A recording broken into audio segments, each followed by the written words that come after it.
গণভোটের যে বিষয়টি এখন আসলো, সংসদ নির্বাচন এবং গণভোট একই দিনে অনুষ্ঠিত হবে এবং 4টি প্রশ্নের বিষয়ে এখন একটি প্রশ্নের জায়গায় আসা গেল। এখন আমার প্রশ্ন যে এরকম কথা আছে, আপনি যদি ঢাকা শহর বা দেশের নির্বাচন নিয়ে রাজনৈতিক নেতাদের যদি মুভমেন্টের জায়গায় দেখেন, তাহলে গণভোটটা তো খুব গুরুত্বপূর্ণ এবং এটি তো নতুন একটা ইন্ট্রোডিউস হলো। সেই জায়গায় মানে বিএনপি গণভোটের বিষয়ে কতটা সিরিয়াস, এবং গণভোটের সাথে কিন্তু জুলাই সনদের বাস্তবায়ন ওতপ্রোতভাবে জড়িত।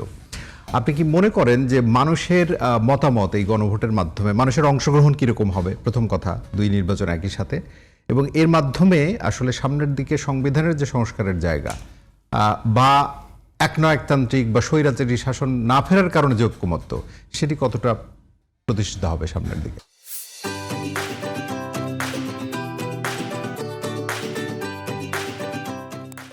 আসলে স্বৈরতান্ত্রিক শাসন ব্যবস্থার পুনরাবৃত্তি ঘটবে এই স্বপ্ন বা দিবা স্বপ্ন যারা দেখছে, আমি মনে করি এটি কোনোদিনই সফল হবে না। যদি বর্তমান যে গণতন্ত্রের নতুন ধারা বাংলাদেশে শুরু হতে যাচ্ছে, যেখানে গুণগত পরিবর্তন এবং আপনার মেধার বিকাশ এর বাইরে বাংলাদেশের আগামী নেতৃত্ব চিন্তা করাটা একটু কঠিন হয়ে যাবে। তো আপনি যদি একটু দেখেন যে আমরা বিএনপি সবচেয়ে বড় দল, সবচেয়ে বড় দায়িত্বই এখন বিএনপির।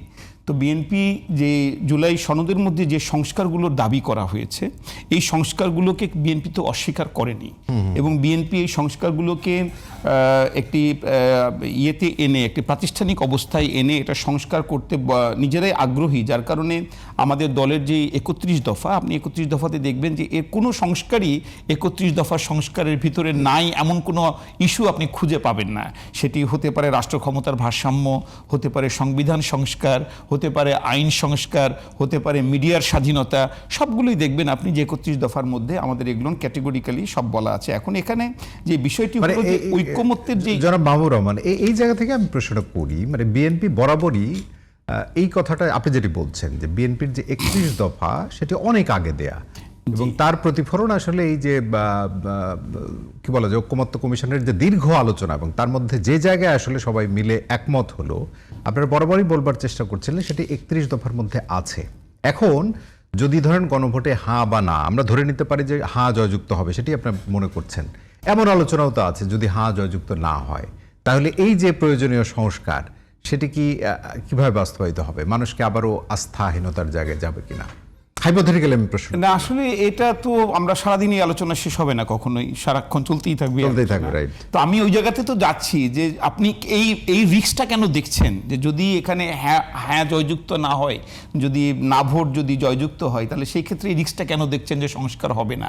আমরা তো সংস্কার করার জন্য একটা প্রতিশ্রুতির দলিল দিয়ে দিয়েছি জাতির সামনে, একটি অঙ্গীকার করেছি। তার মধ্যে আপনি যে অঙ্গীকার করা আছে, সেই অঙ্গীকার থেকে তো বিএনপি সরবে না অ্যাকচুয়ালি।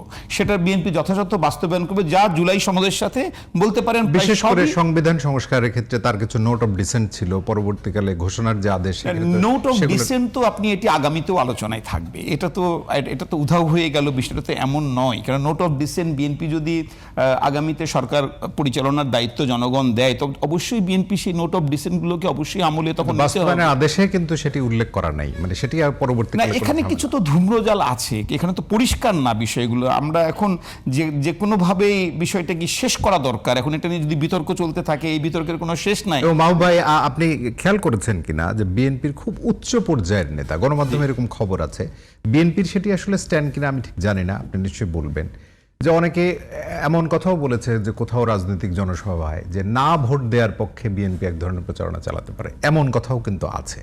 মানে এটি বিএনপির স্ট্যান্ড নিশ্চয়ই নয়, আপনি যদি বলেন। না, আসলে আমরা যেটা দেখি যে আপনার বিভিন্ন সভা সমাবেশে অনেক ধরনেরই কথাবার্তা আসে, বাট আমি বিশ্বাস করি সেটি হলো যে আপনাকে দেখতে হবে যে জুলাই সনদে যেই বিষয়গুলোকে এখানে প্রাধান্য দেওয়া হয়েছে, আমাদের যে আমাদের 31 দফার যে ঘোষণা, আমরা সেই প্রাধান্যটাকেই বিবেচনায় রেখেছি।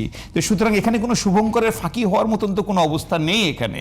এখন এখানে ধরেন যে কাজের যে ধরনটা, যে প্রয়োগের যে মাত্রাটা, তার মধ্যে হয়তো দেখা যাবে যে আমাদের প্রয়োগের মাত্রাটা এর চাইতে আরও বেশি কনস্ট্রাকটিভ হবে, অথবা কোথাও কোথাও হয়তো একটু একটু একটু একটু 19-20 হবে।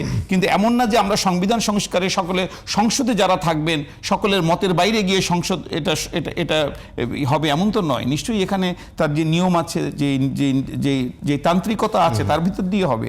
তবে এখন না ভোট জয়যুক্ত হওয়ার, হ্যাঁ ভোট জয়যুক্ত হওয়া, এই প্রশ্নের উত্তর তো এখন দেওয়ার সময় এখন আসে, দেওয়া কঠিন। এটি আরো পরের নাভিদ বিষয়। নওরোজ শাহ। তবে আর আমরা এরকম কোনো ক্যাম্পেইন করছি বা করব এরকমও কোনো সিদ্ধান্ত তো কোথাও দেখি, আমরা কেন ভাবছি।